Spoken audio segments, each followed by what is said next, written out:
ہر مسلمان کے دوسرے مسلمان پر کچھ حقوق معین کر دیے ہیں، یہ ادا کرنے ہیں ہر حال۔ یہ جو ہے حضرت علی رضی اللہ تعالیٰ عنہ سے یہ حدیث ہے جو میں اب آپ کو سنا رہا ہوں۔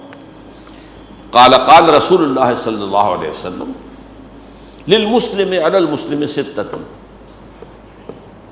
ہر مسلمان کے ہر دوسرے مسلمان پر 6 حق ہیں۔ یہ عوامیت جو ہے نا، عمومیت، اس کو ذہن میں رکھیے، عامتہم اسی سے لفظ عموم ہے۔ یسلم علیہ اذا لقیہ، جب ملاقات ہو سلام کرے،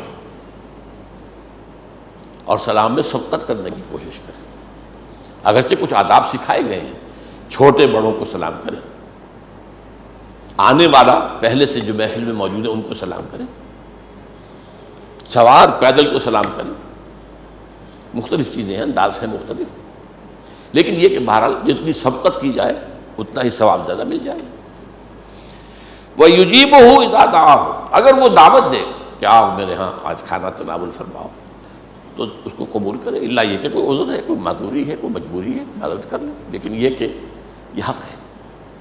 غریب ہے، ٹھیک ہے، معلوم ہے آپ کو کہ وہ کوئی زیادہ آپ کو مرغن غذائیں نہیں کھلا سکتا، کوئی دال روٹی ہی پیش کرے گا، بہرحال ہے۔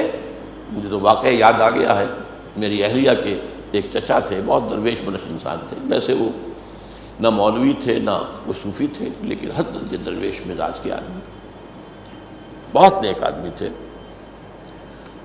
انہوں نے، وہ ایک اچھے پوسٹ پر تھے، سپرنٹینڈنٹ ٹائپ جو ہے کسی محکمے میں، اپنے چپراسی سے کہا ایک دن کہ آج روزہ میرے ساتھ افطار کرنا۔ وہ بڑا خوش ہوا کہ آج ان کے ہاں میں افطار کروں گا، کچھ ملے گا۔ وہاں گیا تو بیٹھا ہوا ہے، وہ بھی بیٹھے ہوئے، یہ دیکھ رہا کوئی آمد نہیں، کوئی کھانا نہیں چنا گیا، کوئی شے نہیں، کوئی افطاری نہیں آئی۔ آخر میں جب وہ اذان ہوئی تو ایک کھجور نکالی جیب میں سے، اس کو 2 ٹکڑے کیے، آدھی خود کھا لی، آدھی یہ دے دی، بھائی چھٹی۔ اور یہ حدیث میں علی تمرۃ شق تمرۃ،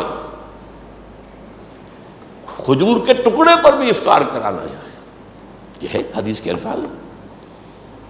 اور یہ کہ بعض اوقات جہاں پانی نہایت کمیاب ہوتا ہے تو پانی ہی اگر مہیا کر دیا جائے پینے کے لیے، روزہ افطار کرنے کے لیے کسی، لیکن یہ نہیں ہے کہ آپ تو خود تو روزہ افطار کرتے ہو شربت روح افزا سے اور کسی کو سادہ پانی سے کروائے، تو یہ تو ٹھیک نہیں ہے۔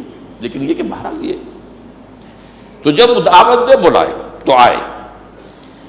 وَيُشَمِّتْهُ إِذَا عَطَسَ، جب چھینک آئے تو پھر اس کو یرحمک اللہ، یہ کہنا جو ہے یہ حق ہے اس کا، اس کے لیے دعا کرنا، اللہ تعالیٰ آپ پر رحم فرمائے۔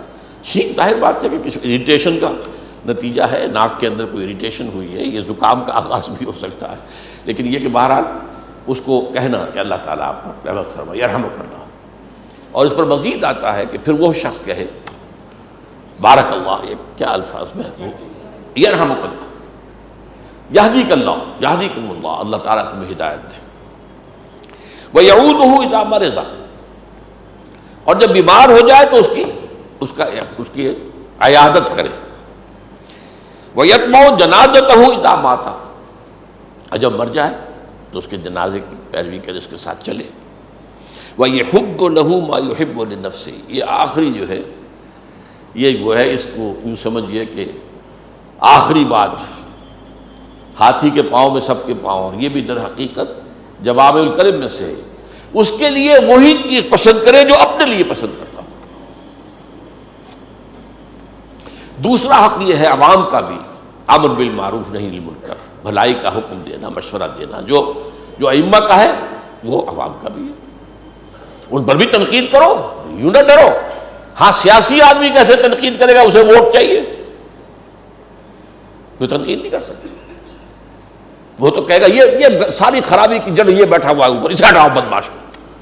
باقی معلوم ہوتا ہے سب تو پاک ہیں، پاک صاف ہیں، عوام جو ہے ان کے اندر تو کوئی خرابی ہے ہی نہیں۔ بڑی ہمت کی بات ہوتی ہے عوام کے سامنے کھڑے ہو کر ان پر تنقید کرنا، لیکن وہاں بھی وہی اصول رہے گا، خیر خواہی کے جذبے کے تحت۔ اور نہی عن المنکر، بدی سے روکنا، برائیوں سے روکنا۔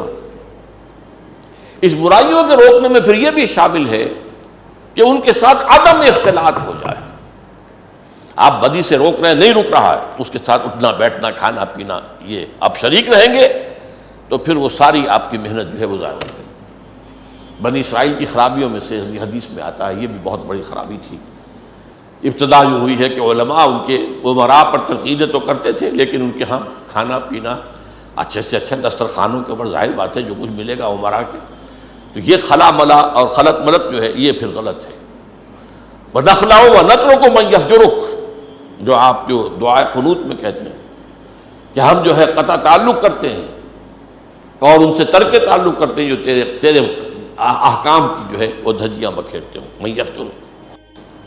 اور پھر آخری بات وہی جو میں بیان کر چکا ہوں، عوام کو بوجھوں سے نجات دلانا۔ غلط معاشی نظام قائم ہے، عوام پس رہے ہیں چکی کے دو پاٹوں کے درمیان، اس نظام کو بدلو، یہ عوام کا حق ہے، عوام کی خیر خواہی ہے، تاکہ ایک عادلانہ نظام، تقسیم دولت کا منصفانہ نظام قائم ہو۔ یہ کیا ہے کہ امیر امیر سے امیر تر ہوتا چلا جا رہا ہے اور غریب غریب سے غریب تر ہوتا چلا جا رہا ہے؟ اس نظام کو بدلو، اس کی کوشش، اس کی جد، یہ بھی عوام کا حق ہے۔ اور مستبد اور ظالم حکمرانوں سے نجات دلانا یہ بھی عوام کا حق ہے۔